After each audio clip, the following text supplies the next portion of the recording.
welcome back to so many of you, and welcome to those who are joining us for the first time in what should be, I think, another terrific couple of presentations and then dialogue in this series on evolutionary science and sociology. We couldn't have a better pair of speakers today. And our topic is on social and evolutionary variation. And Rosemary Hopcraft, who is our own chair of the Evolution and Biology and Society section of the ASA this year, will talk about how evolution has made us similar with small differences that in fact can have benefits. While Steve Hitlin, who is the current chair of the social psychology section of the American Sociological Association, will talk to us about his essay on how society makes us different in ways that we shouldn't confuse with the effects of biology. And I hope I didn't get those two messages too wrong. Rengen will now introduce Rengen Feirad at University of California, Riverside, who is the co-host of this series, will introduce our two speakers in more detail. Thank you. Thank you, Russ.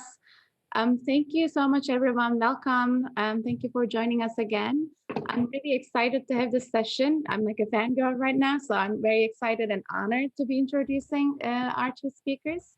Rosemary Hopcraft is professor of sociology at the University of North Carolina at Charlotte. She has published widely in the areas of evolutionary sociology and comparative and historical sociology in journals that include the American Sociological Review, American Journal of Sociology, Social Forces, Evolution and Human Behavior, and Human Nature. She is the co-author of Evolution and Gender, Why It Matters for Contemporary Life, and the editor of the Oxford Handbook of Evolution, Biology, and Society. And as Russ has mentioned, she's also the current chair of the Evolution, Biology, and Society section at ASA.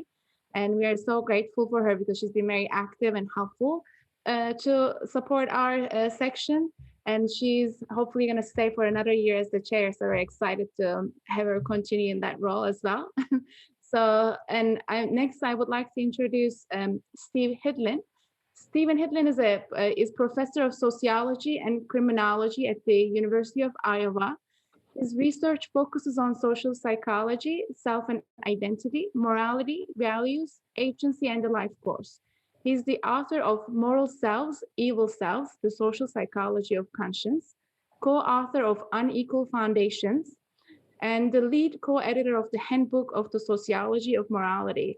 He's the current chair of the ASA Social Psychology section, and I can't help but mention that he was my PhD advisor, so I'm very honored to have him here as guest, and he is my long-term collaborator as well. So, and I will leave the floor to our speakers. We will go on the order that was in the panel list. So Rosemary is going to go first, and then Steve, and then Russ and I might ask some very brief questions, and then we will open the floor up for the general questions from the audience. You can type your questions in the chat as usual, and I will call on you to unmute yourselves and ask the questions. So thank you. Rosemary, you can start it. Thank you. Okay, so I'm going to share my screen and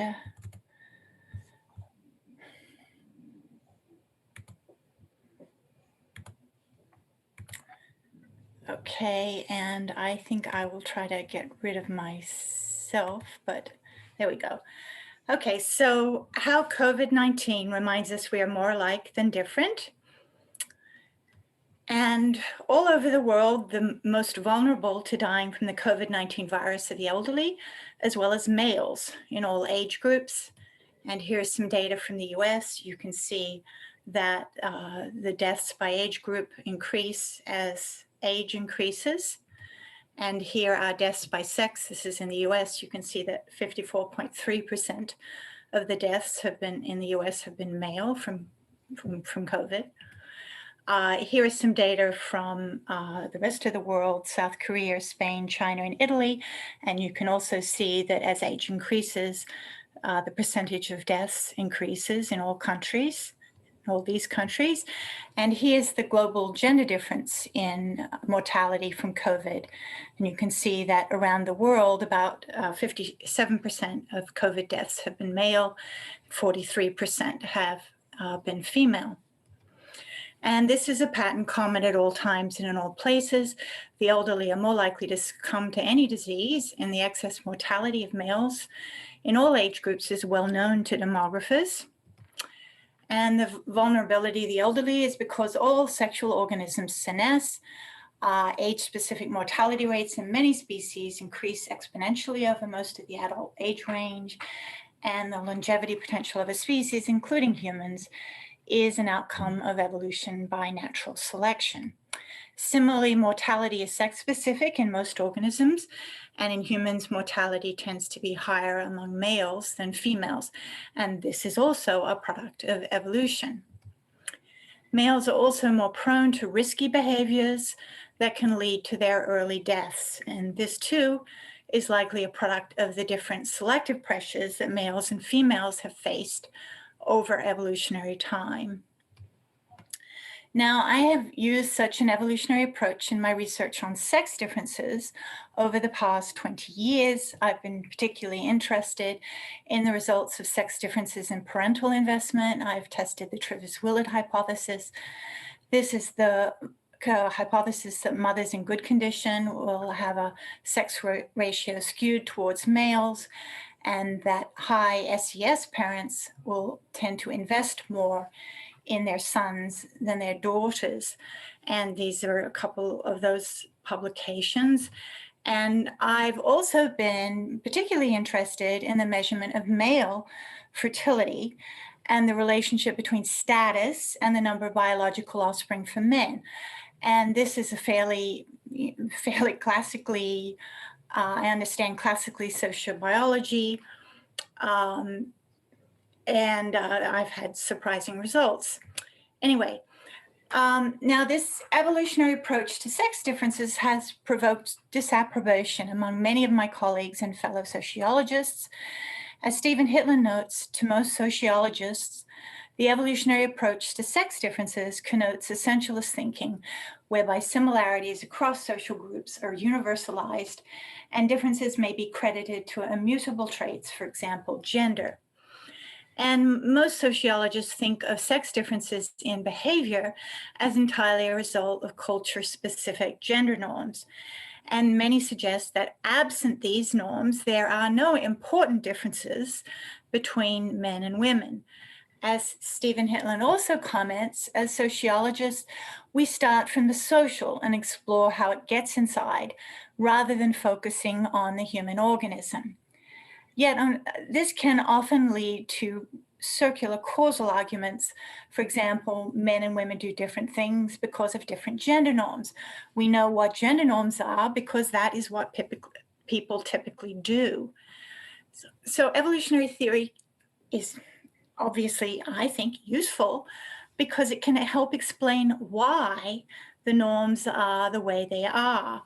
For example, if in the US higher income men are more likely to have children than lower income men and less likely to get divorced, as I have found in my research, a sociologist would say, oh, this is because of the male breadwinner norm.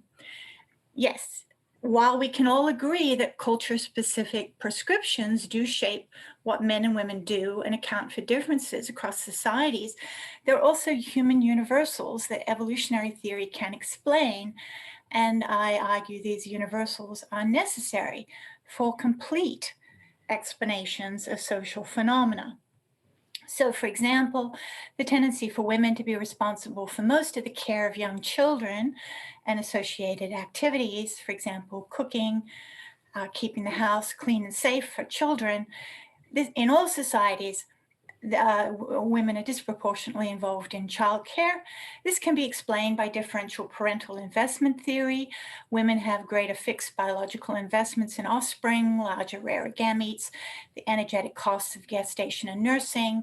These fixed biological investments are greater than male fixed biological investments in offspring.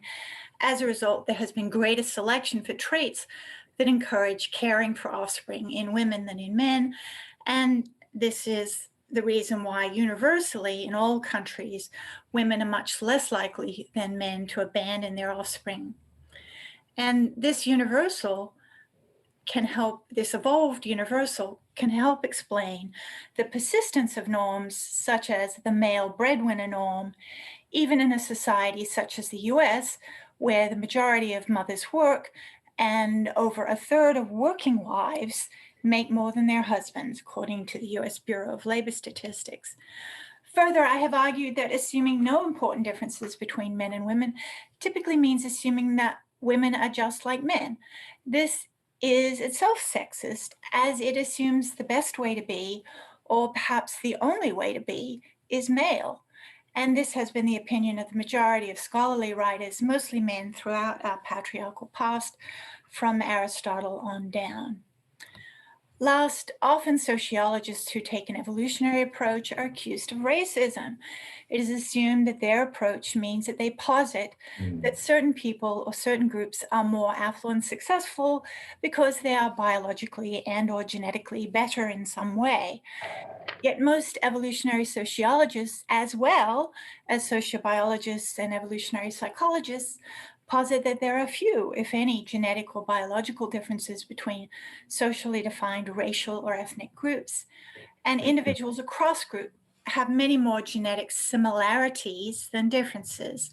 And it's actually because of all those biological and genetic similarities that the COVID-19 virus is such a threat to us all right now, particularly the elderly, particularly males, whatever our racial or ethnic group, and to each of us personally and to our economies and societies. So evolutionary theory can help explain those similarities, those human universals, and understanding human universals in addition to understanding social variation is necessary for any complete explanation of sociological phenomena. Thank you, that's it.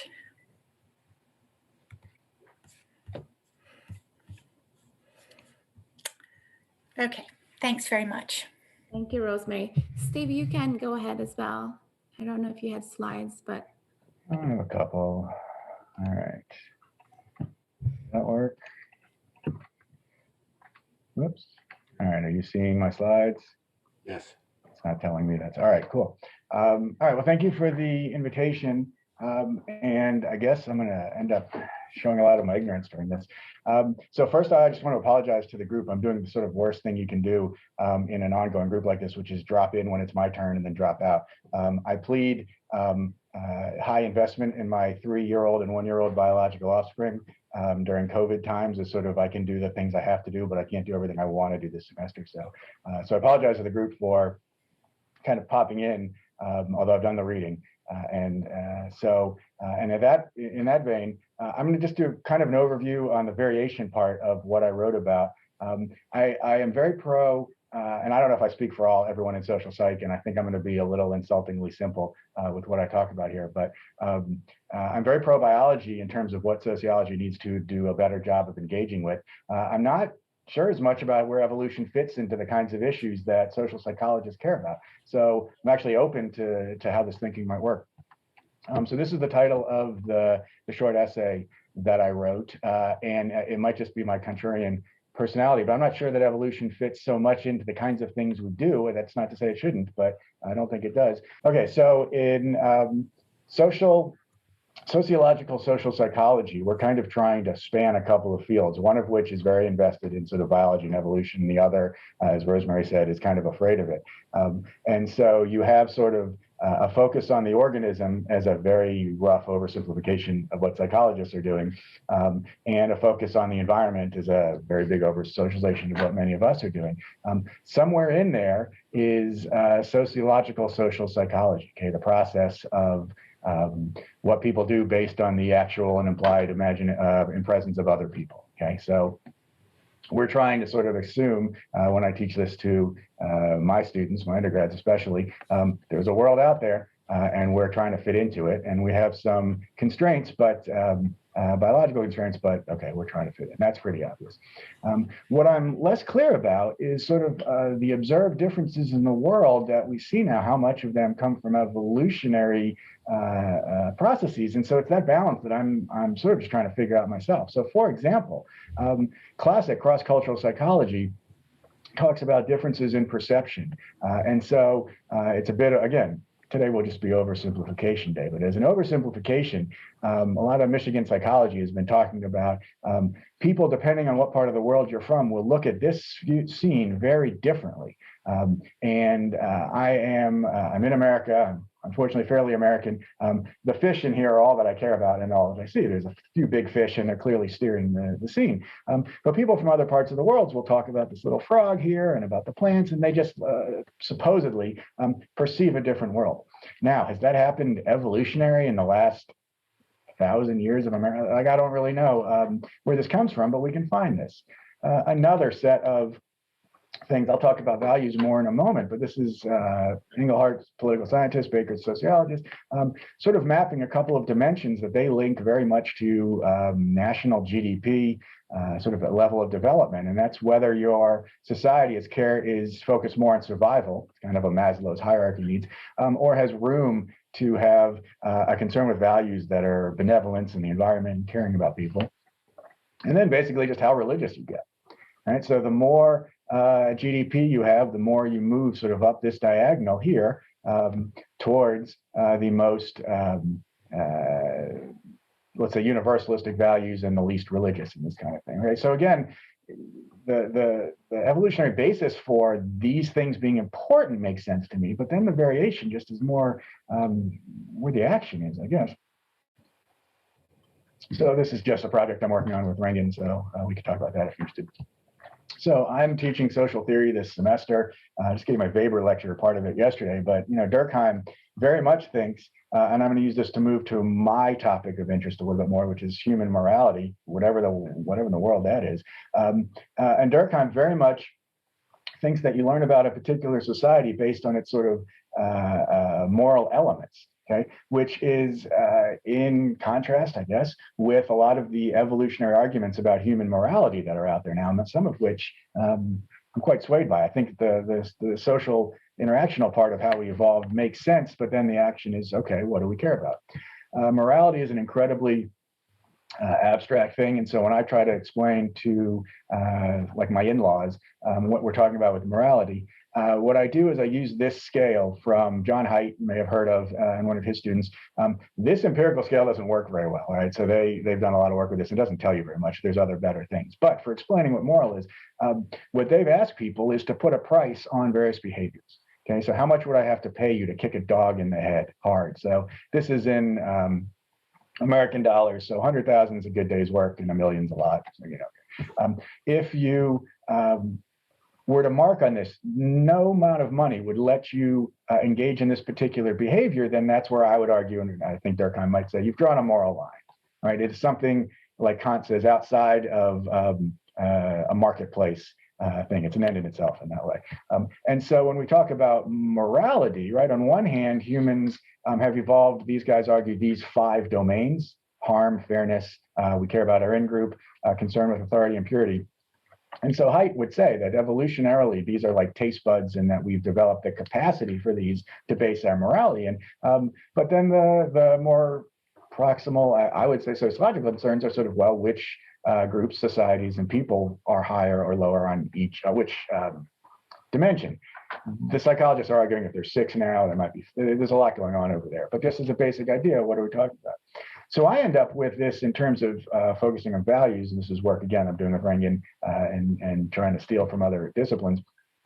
Shalom Schwartz has this idea of values, and his argument is, again, I think that this group would like, that there are, human beings have evolved with certain capacities for a set number of values, at least for him in literate societies. And it's very much a group level evolutionary argument that these are the things that members of groups needed to be able to use to survive, basically. And so he says values are these goals that are based in, this has been replicated, lots of times in lots of places. And it comes down to this. And so I don't know what you guys can see. The details, happy to talk about, but I won't. The basic idea is this circle, this relationship between 10-ish human values replicates more or less in all literate societies. And so the evolutionary point would be the circle works and the values work such that if you're really concerned on one end of a dimension, you're less concerned on the other. Individuals in societies typically on average. So the evolutionary point would be, well, this is the circle that's evolved, but then the sociological point would be, well, why do upper class people care more about certain things on average than lower class people? Where does culture come in to change these kinds of things? And so it's a tool that you can use to either support the idea that we've evolved in certain ways, or to, I guess, challenge the idea that evolution is what explains sort of the world as we see it today. So the topic I was sort of given here was sort of, well, where's the variation on this, and how does that fit into the evolved capacities? And if I think we wouldn't argue that they're evolved capacities, that makes sense to me, but that the explanatory action now is much more in the world of class and race and identity and all sorts of things that a sociological social psychologist would focus on. So I'll stop there and unshare. Thank you, Steve. Thank you both very much. Russ, did you want to go first, or? Sure.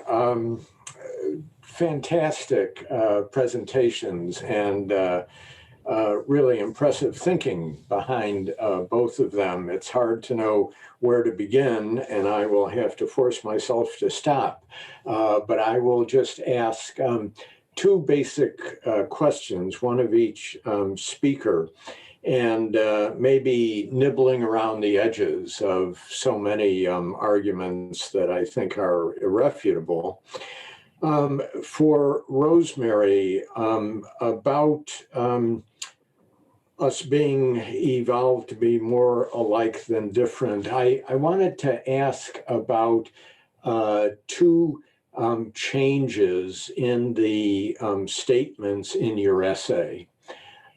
Two differences with statements in your essay. One was the fact that aging makes people more vulnerable. It's the case that in the 1918 flu pandemic, it was young adults who were the ones who had a really high mortality rate, had tremendous impact actually in the conduct of World War I that subsequently kind of was forgotten about. And so I wonder what the implication would be if the current coronavirus evolved to in fact cut across society in a different way that exposed some groups more to harm than others. And kind of related to that, you made the point in your essay at the time you wrote it that there was no vaccine for the current virus, but there now is, and several, and they are quite effective. So what is the implication of that in terms of the thinking that this natural plague affects us all the same way? What's the next step about that in light of this, the availability of vaccines? For Steve, hard to find anything to disagree with, but I'd like to ask you one question. What if our colleague, sociologist Nicholas Christakis, is right?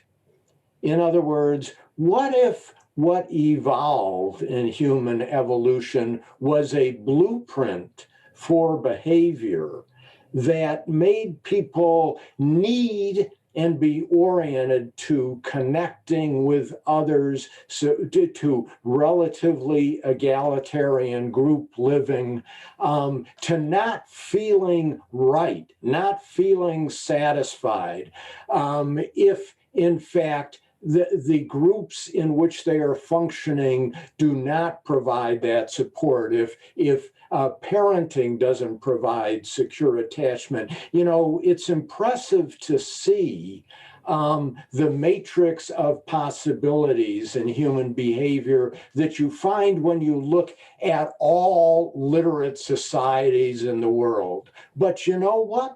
From an evolutionary perspective, that accounts for a tiny, tiny percentage of human existence.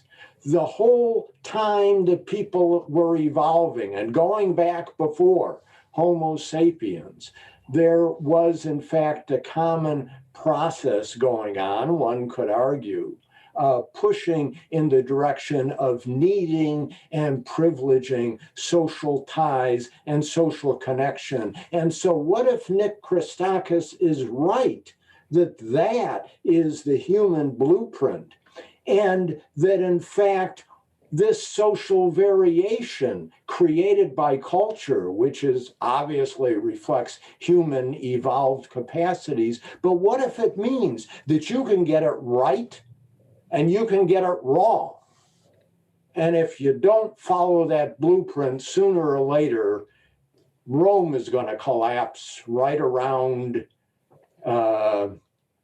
you know, when you're not paying attention. Thank you, Russ. I usually ask a question too. So my question is not going to be as elegant as Russ's questions. I've been doing a lot of reflective thinking on the discipline, and also I'm very involved in both evolution biology and society section and social psychology section. I'm a sociological social psychologist. Within that circles that Steve showed, I fit in a small little box. But I also do other things. I go back and forth. So my take-home message from Rosemary and Steve's essays were that, so Rosemary is basically saying we have, like in evolutionary sociology, evolutionary thinking, we have so much to offer, but sociology is not really taking it very well and is still resistant. And Steve is saying that, well, I'm not sure if it is that helpful to me what you all are doing, and we have other things. We look at cultural variation.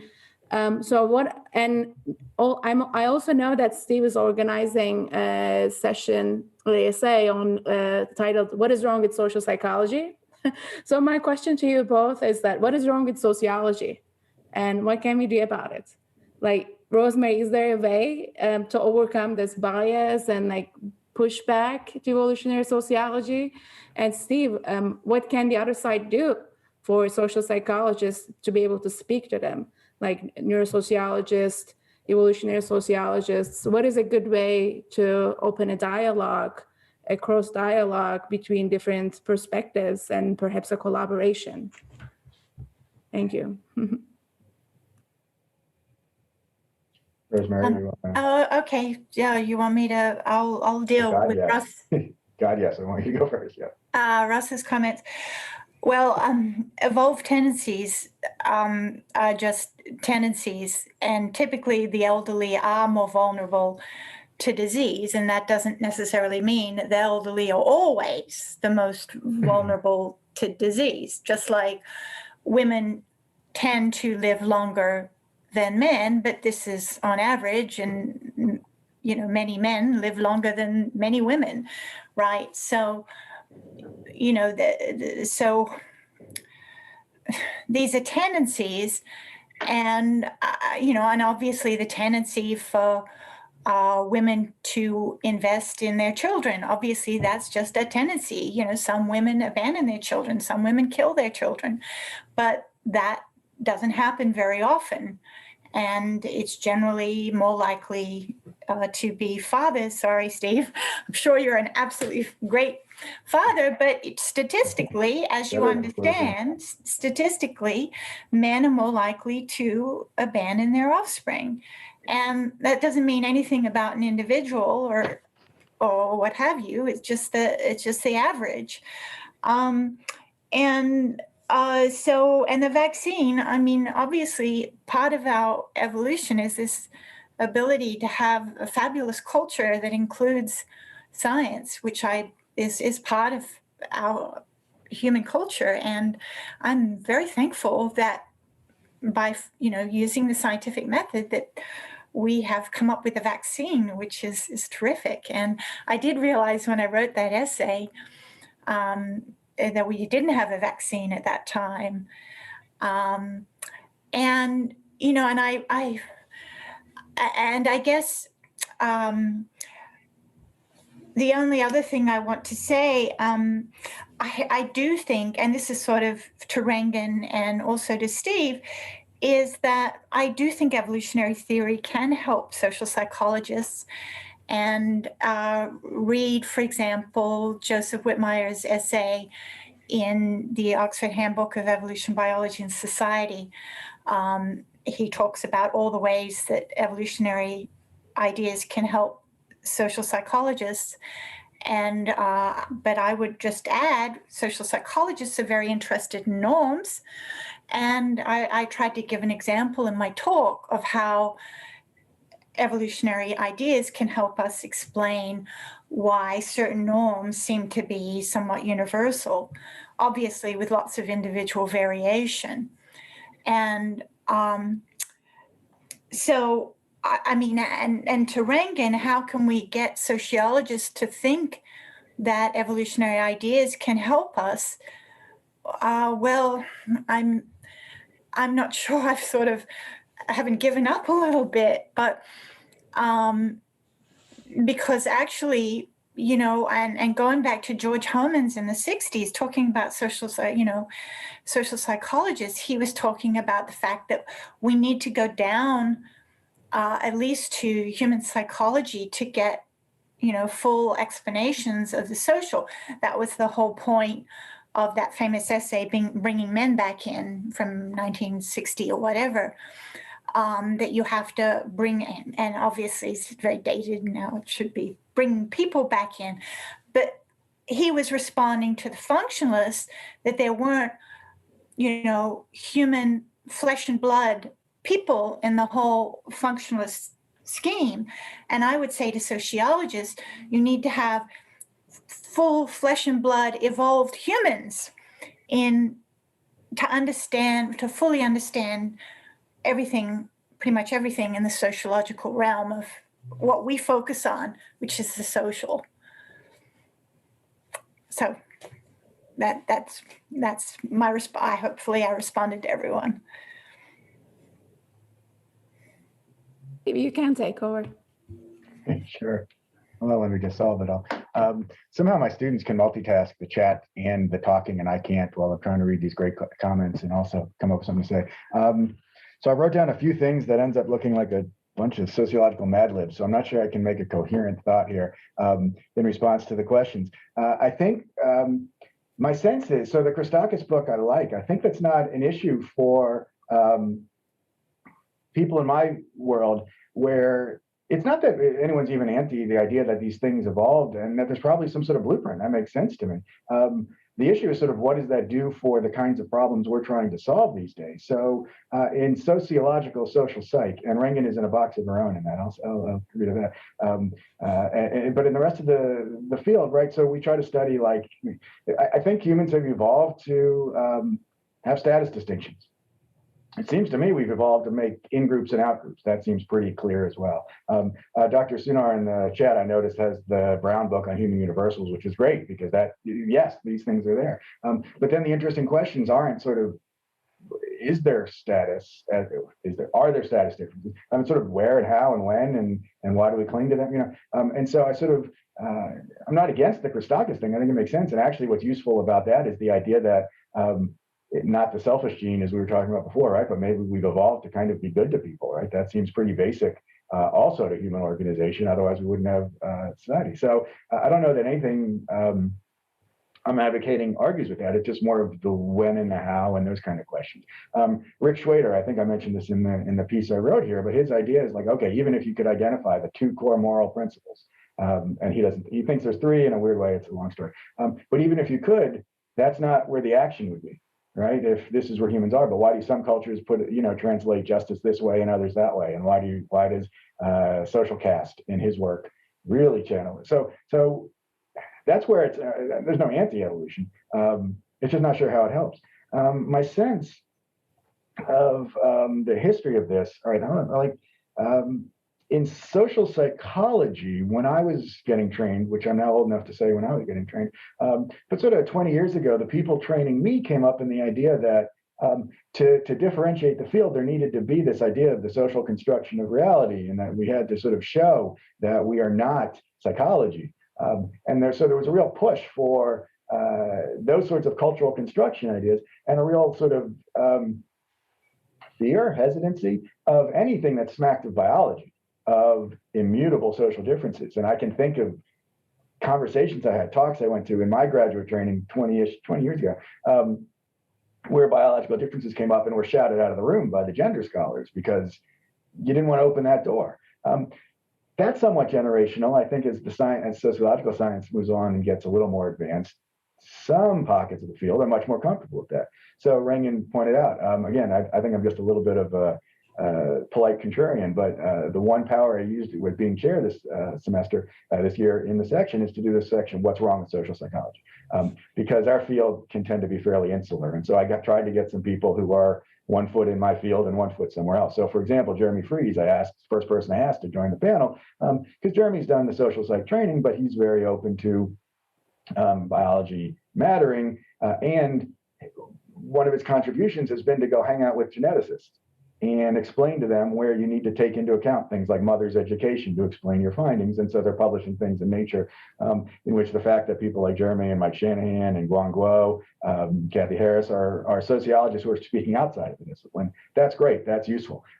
Within the field, I don't know. I work with Steve Vasey, you may have heard of. He's got a new paper with a student that basically says culture doesn't change, just people die off and then new values sort of emerge because of the death rates at the upper end of the life course. And I think in the discipline, unfortunately, at least in my world, the resistance to this kind of thinking is going to change because I think younger people are more interdisciplinary. And this is sort of the way fields go. Beyond that, I would just say in terms of like the morality kind of thing, I also am swayed. I don't think I know enough about evolutionary argument to distinguish, but sort of the Tomasello argument, which is humans evolved a sense of, he calls it we-ness, which you want to say very carefully when you're on a mic like this, but the sense of collaborative we is how we developed, excuse me, in this group, in evolutionary terms, the moral edifice that we have today. And so I'm sort of on board with that. And then I go to, but there's inequality in the world, what are we going to do about it? And there's different treatments. And so, like I said, it's not everything socially constructed. And I think more and more people will be open to that in the future. I guess I'll just stop there. Thank you, Steve. Terrible name. I see a lot of comments, questions in the chat. I will try to take some of the questions.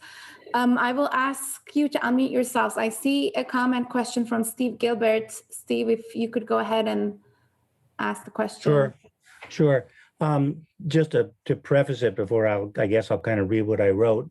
You know, this kind of internecine warfare that's going on within sociology, and I'm not a sociologist, I'm a psychologist by training, is not unique to sociology. It goes on in the anthropology department between the cultural anthropologists and the biological anthropologists.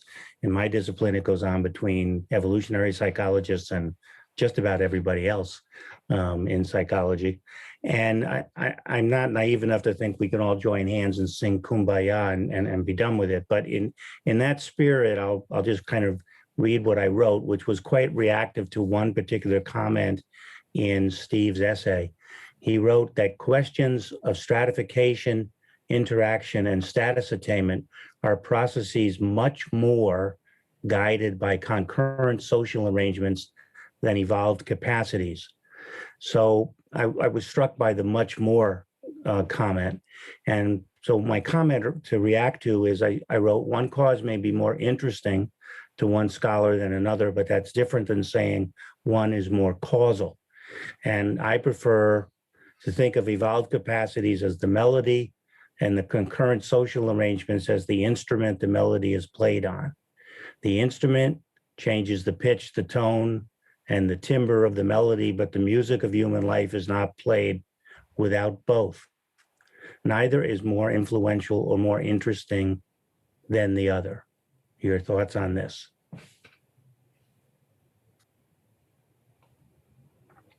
So, yeah, I maybe I need to be more careful about the much more in the sense of cause. I don't know per se, but so it gets back to sort of where the Donald Brown versus Marx and Weber kind of, I don't know if they've ever been associated, but so human arrangements seem to my knowledge, and I'm not an anthropologist, have status distinctions in societies, and the fact that we do that seems maybe adaptive, but certainly seems close to universal as far as I know. But why one particular group is on top in a particular society, to me, that's part of, and I wrote about this in there, the hesitancy to say like, okay, so a bunch of people that look like me, right, straight middle class white guys are going to run this country. That's because we have status distinctions. But the fact that we're on top is much more historical, or Diamond, his argument that the people who grew up with in societies that had, or the countries that had the better land and food sources, were going to be more likely to advance culture later. So I get very hesitant, I think, and a lot of people in sociology would say, to justify the current arrangements based on that evolved thing. The fact that there are these distinctions makes sense to me, evolution. I don't know if one of the things here, I don't know if it's helpful or not, but there's a sociologist named John Levy Martin, who he's a cranky contrarian, great guy, but doesn't worry about the politeness part. But he has this idea of the sociological hunch. And that's something that when I have Rangi can vouch for this, we have graduate seminars, whatever gets you into this field is this hunch that Levy Martin challenges us to identify, that there's something above individual biology and history, right? There's something out there. And then the question is, what is it? And damned if we know, right? We just sort of, the group of us that thinks that it's out there and matters become sociologists more often than other kinds of things. That hunch, to me, is where a lot of the action is going to be for the kinds of problems we're studying now within an evolved framework. I guess it could have evolved differently, but so that's why I say much more. And it's not that we didn't evolve this way. Everyone has these things, but not every, society puts, well, a lot of them put men on the top, as far as we know. But whiteness and middle class, like all those sorts of things, that's somewhat historically contingent, I think. I don't know. I feel like I'm parroting the naive view, and there's more richness to it than that. But that's sort of where I would come down on this. Thank you. I see that Diane Sonar had a question on cultural evolution. Diane, would you like to elaborate on that? Ask the question. I'm not sure what I have as a question. All of these, both of the talks were quite stimulating and very close to my interests, especially Rosemary's talk just summarized everything so clearly. It was amazing. But Steve's comments made me think about the historical perspective on the relationship between evolutionary thinking, sociological thinking, psychological thinking, anthropological thinking. So I wrote a reference to Degler's book, In Search of Human Nature. I don't know whether anybody reads that kind of thing, but it's basically a history of the ideas that have pushed sociologists and anthropologists and some psychologists towards evolutionary thinking and then pulled them away again. And I hear those same ideas being put forward in this discussion, including in the chat. And there is a very sort of, vital question that somebody else asked in the chat. I can't remember the name now, which it was, but why is the evolutionary approach superior, actually, is the question. And probably both of our speakers and I also would say that it is in fact more basic. Just let me say in regard to Steve's reference to Richard Schwader, I think in some ways anthropologists and psychologists, but not social psychologists, anthropologists and psychologists are very alike in their tendency to want to look at the unique, whereas sociologists and some social psychologists and evolutionists are more interested in looking at the universal. So there's always this push and pull. That's enough for me. The only thing I would add to that, I think that's right in the sense, and maybe I'm a bad speaker then because I actually like universal rules. John Levy Martin, who I just mentioned, has another first rule of sociology, which is some do, some don't. That's his view of society. Anything, some people do it, some don't. Whereas I'm with you within a field that wants, like, I sort of do like these generalizing principles, but a lot of people around us also are saying, well, if this group and if you're in this status, then you're more likely, those kind of if-then statements. Maybe a question, can I ask a question of the group? Am I allowed to not know everything? So just even the last comment that was here by Dr. Rick talks about sort of, well, people in different classes are in different ecologies, right? So the reason I'm sort of a skeptic, I guess, for evolution would be just I don't know what an upper class ecology in the last 20 years of human existence would sort of, is that an evolutionary question? Because I agree entirely, your environment shapes what you do. That's why I have the sociological hunch. But it's sort of, the time frame is just so short for some of the observed differences now that I don't know if that's an evolutionary question or is that cultural level like that. I just don't know what the language is. It's just bad language translation, or are these just inapplicable principles? I guess that's what I don't know. I think we can have Rosemary maybe respond. Yeah. I was going to say, I mean, evolutionary theory is not superior. I think sociological understandings of class and social differences and social processes are obvious. I am a sociologist, right? But I just think you have to have, in addition to a thorough understanding of what's going on at the aggregate level and the emergent processes we see there, you have to connect it, to a real flesh and blood evolved human. And I mean, there's arguments about how much evolution is ongoing, but pretty much our species emerged in recognizable form, more than 50,000 years ago, right? That's when we left Africa.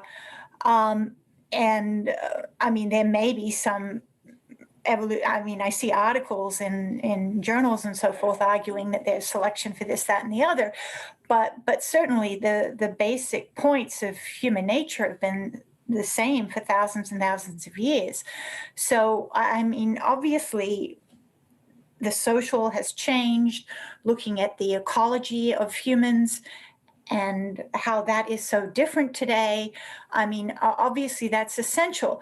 I'm not really trying to prioritize the evolutionary over what sociologists do. I think sociologists can be better as sociologists if they bring in ideas and understandings from the life sciences, and particularly from evolutionary biology. So I'm certainly not, and I'm not being reductionist, okay? It's just that, human societies and social groups are made of flesh and blood humans, and you have to take that into account, as well as understanding the emergent social processes that all human groups exhibit. Thank you. Thank you. And perhaps my question was also a little bit misunderstood. I didn't mean that evolutionary biology is superior, and that's why I didn't ask it what is wrong with sociology for those reasons. I'm sure I would, if our speakers were evolutionary biologists, I would have asked what's wrong with evolutionary biology. Also, I think it's better to reflect on ourselves sometimes and consider what's going on? Why is there resistance? Can we do something about it? And I asked this as a person who studies evolution and biology. So I'm also asking what's wrong with me? Like, what can I do better? That what is being misunderstood? So I wanted to clarify that. David, it looked like you had maybe some comments. Did you want to speak? Yes, please. I want to distinguish between two perspectives of evolution. One confines evolution to genetic evolution, which then results in a search for universals and leaves variation unexplained. The other associates evolution with any process that combines variation, selection, and replication, which can include cultural processes in addition to genetic processes, and also processes of individual open-ended change, what B.F. Skinner calls selection by consequences. And that's a game changer because it focuses the attention not on universals, but on variation. After all, evolutionary biologists do not spend a lot of time asking what all animals share in common. They examine the differences between species. And so if dual inheritance theory is correct, in other words, if in our species there is a cultural stream of inheritance, then that leads us to ask, why are there differences between species? And can we explain those differences in more or less the same way that evolutionary biologists explain differences between species? And some of the references that Steve made, for example, you referenced Joe Henrich, and then in your slide of that aquarium, that's referencing people like Dick Nisbet and Shinobu Kitayama, are explaining cultural variation, for example, Asian versus Western, or now we have all this focus on weird cultures compared to a much richer form of cultural diversity. Basically, they're taking the toolkit that was developed for the study of genetic evolution, and they're applying it to the study of cultural evolution. And the focus is on how do we explain variation? And I think the question is, like, what's new here, I think, would be, does this, what I call a toolkit that has been developed for the study of genetic evolution, when we apply that to cultural evolution, we call it niche construction, which is just one word away from social construction. Does that toolkit provide anything new compared to the disciplines that have been studying cultural variation all along? And I ask that question respectfully. But the point is that the emphasis is on cultural variation while recognizing that some things are a product of genetic evolution and do result in the kinds of things that Rosemary is talking about. When evolution is operating on all these different timescales, genetic, cultural, and personal, then we have to keep all of those timescales in mind.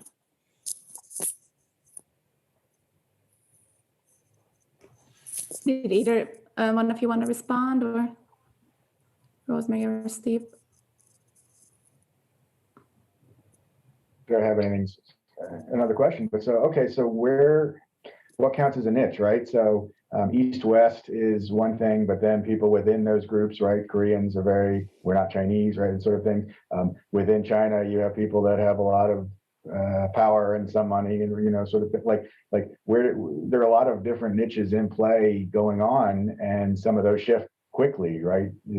Racial awareness in America is, I mean, it's not great, but it's better than it was maybe 5 years ago, and so it's the moving time frames. I'm a life course theorist. That makes sense to me. And then the question becomes, well, the opposite question: how do we help our field in sociology utilize some of this? And like I said, the biology, I think, is very important to be brought in, and the evolutionary logic, it's a little harder to know what a niche is. I'll tell tales out of school about Rangan, but so she did her dissertation on neuroscience, right, which is pretty rare. And when we went to the neuroscience department to see if she could get involved, they kind of treated us like if you had a really advanced pet of some kind that could do some cool tricks. I'm like, well, we'll try it. This is interesting. But by the end, the neuroscientists she had on her committee were quite impressed, right? And so what exporting some ideas that social class and race both affect the mind, for example, was pretty important over there.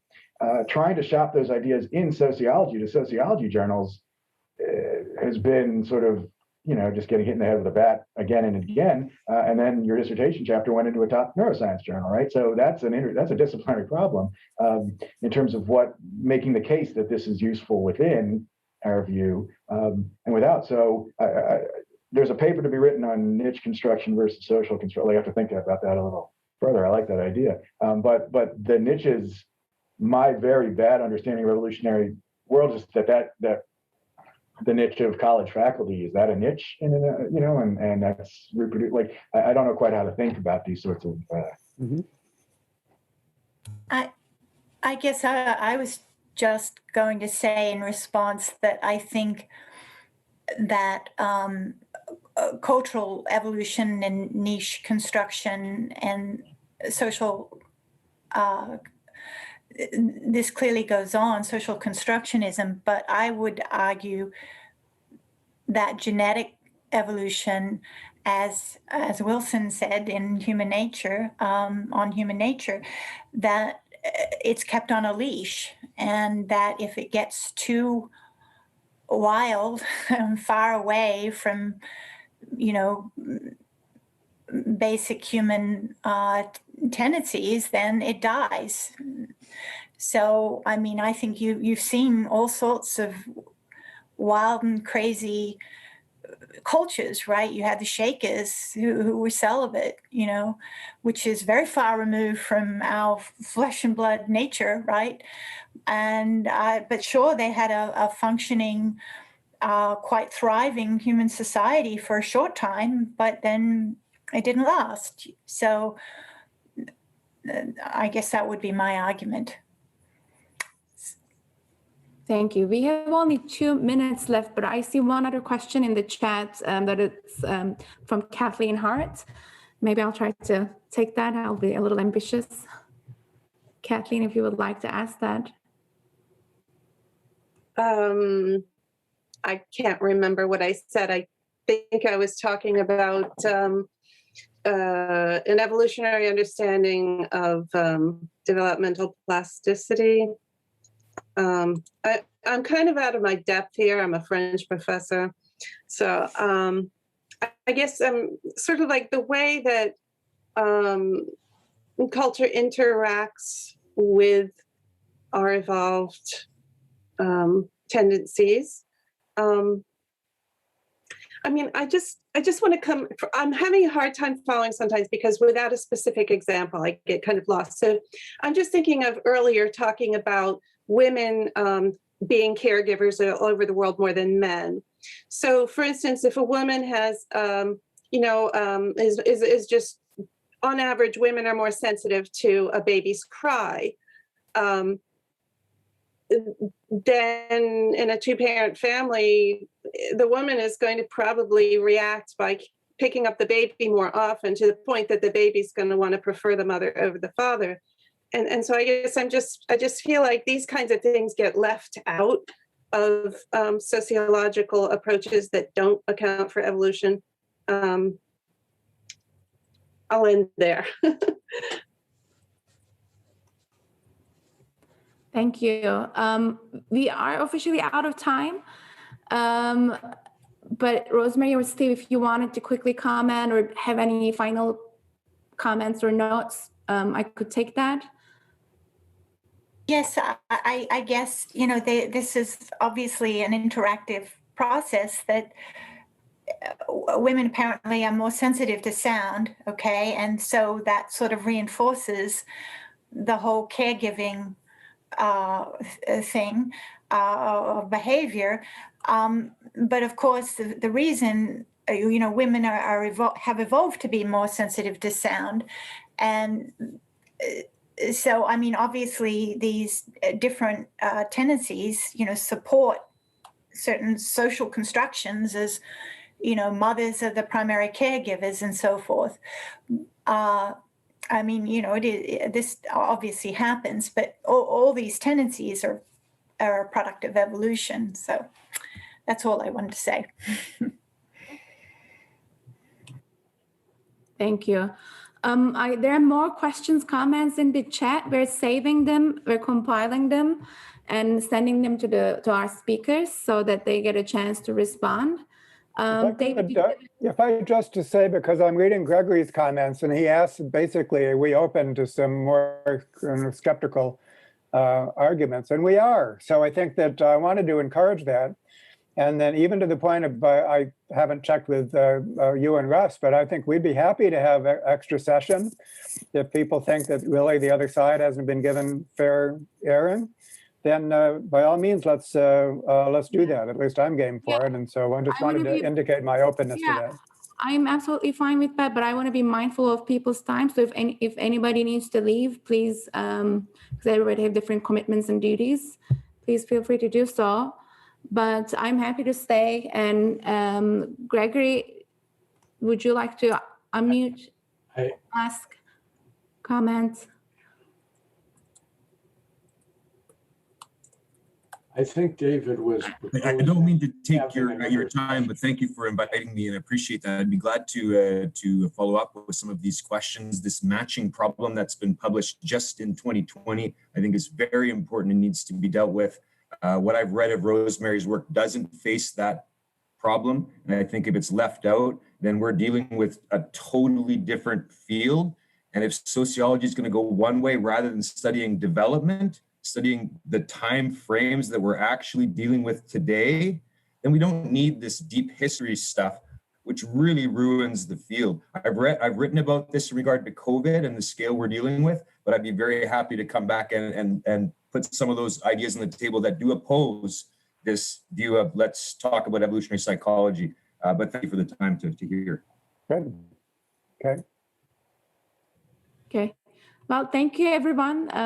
Thank you for the wonderful discussion. I really appreciate everybody's time, and I think we have to conclude here. Thank you. And we have one more discussion left for the series in 2 weeks, and I hope to see you there as well. And thank you very much. Thank you, everyone. Thanks, everyone, for a great discussion.